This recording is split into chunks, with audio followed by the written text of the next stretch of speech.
नमस्कार दोस्तों, Satyarthi Krishna YouTube channel में आप सभी का हृदय से स्वागत है।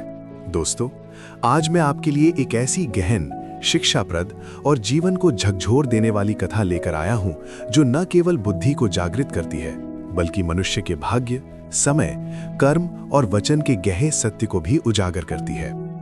मेरा आप सभी से विनम्र निवेदन है कि इस कहानी को अंत तक ध्यानपूर्वक सुने, क्योंकि अंत में छिपा संदेश आपके जीवन की सोच को बदल सकता है।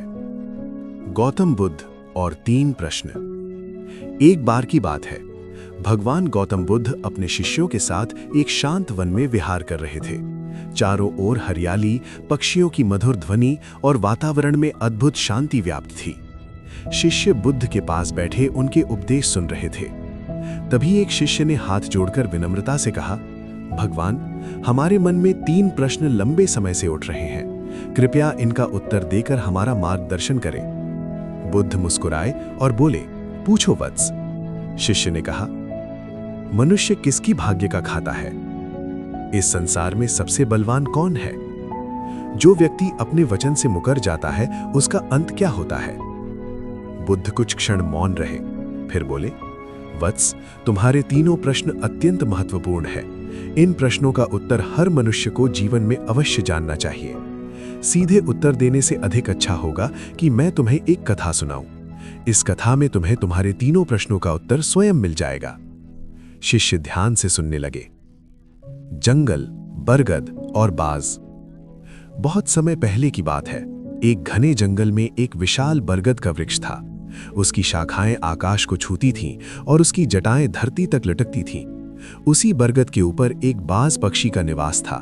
वो अत्यंत बलवान, तीक्ष्ण दृष्टि वाला और शिकार में निपुण था। उसी बरगद से कुछ दूरी पर जमीन के भीतर एक बिल था जिसमें एक सर्प रहता था। सर्प का जीवन भय और सतर्कता में बीत रहा था, क्योंकि जैसे ही वो बिल से बाहर निकलता, बाज उस पर झपट्टा मारने को तैयार रहता। कई बार ऐसा हुआ कि सर्प ने बिल से सिर बाहर निकाला और बाज ने तुरंत आक्रमण किया। किसी तरह सर्प वापस बिल में छिप गया। धीरे धीरे सर्प को समझ आ गया कि इस स्थान पर रहना उसके लिए मृत्यु के समान है। भूख, भय और असहायता से ग्रस्त होकर सर्प दिन रात सोचने लगा कि यदि मैं यहां रहा तो एक दिन ये बाज मुझे अवश्य मार डालेगा। राजा विक्रम का आगमन। उसी समय दूसरे राज्य में राजा ताम्रध्वज का शासन था। वो अत्यंत अहंकारी राजा था। उसकी 3 पुत्रियां थीं। एक दिन राजा ने अपनी बेटियों से पूछा, बताओ, तुम किसके भाग्य का खाती हो? 2 बेटियों ने डर से कहा, पिताजी, हम आपके भाग्य का खाते हैं। पर तीसरी बेटी चित्रलेखा ने निर्भीक होकर कहा, नहीं पिताजी, मैं अपने भाग्य का खाती हूं। कोई किसी के भाग्य का नहीं खाता। राजा क्रोधित हो गया। उसने आदेश दिया कि 2 छोटी बेटियों का विवाह राजाओं से किया जाए और चित्रलेखा का विवाह जहां मिले वहीं कर दिया जाए। नाई और ब्राह्मण उसे लेकर उसी जंगल में पहुंचे जहां राजा विक्रम कोढ़ी के रूप में झोपड़ी में रह रहे थे। वहीं चित्रलेखा का विवाह राजा विक्रम से कर दिया गया। पतिव्रता पत्नी और सत्य की शक्ति। चित्रलेखा ने अपने पति की सेवा में कोई कमी नहीं छोड़ी। वो जानती थी कि उसके पति साधारण व्यक्ति नहीं है। वो प्रेम, धैर्य और श्रद्धा से उनकी सेवा करती रही। एक रात उसने 2 सर्पों की बातचीत सुनी। एक सर्प ने कहा, यदि राजा को गंगाजल पिला दिया जाए तो पेट में बैठा सर्प मल मार्ग से बाहर निकल जाएगा। चित्रलेखा तुरंत गंगाजल लाई। राजा ने गंगाजल पिया, सर्प बाहर निकल आया और मर गया। फिर चित्रलेखा ने गर्म तेल से दूसरे सर्प को भी समाप्त कर दिया। राजा विक्रम पूर्णतः स्वस्थ हो गए। समय का भेर और सत्य का विजय। कुछ समय बाद राजा ताम्रध्वज का राज्य नष्ट हो गया। वो भूखा प्यासा उसी वन में पहुंचा। चित्रलेखा ने उसे पहचान लिया। उसने कहा, पिताजी, मैंने कहा था मैं अपने भाग्य का खाती हूं। राजा ताम्रध्वज रो पड़ा।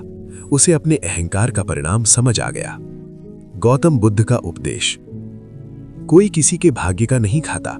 हर मनुष्य अपने कर्मों का फल भोगता है।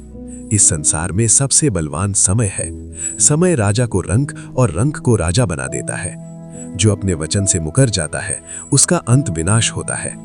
बुद्ध ने कहा, सत्य, करुणा और वचनबद्धता ही जीवन का वास्तविक बल है। दोस्तों, यदि ये कथा आपके हृदय को छू गई हो तो इसे अवश्य शेयर करें, चैनल को सब्सक्राइब करें और ऐसी ही गूढ़ कथाओं के लिए हमारे साथ जुड़े रहें। फिर मिलेंगे एक नई कहानी के साथ। जय श्री कृष्णा।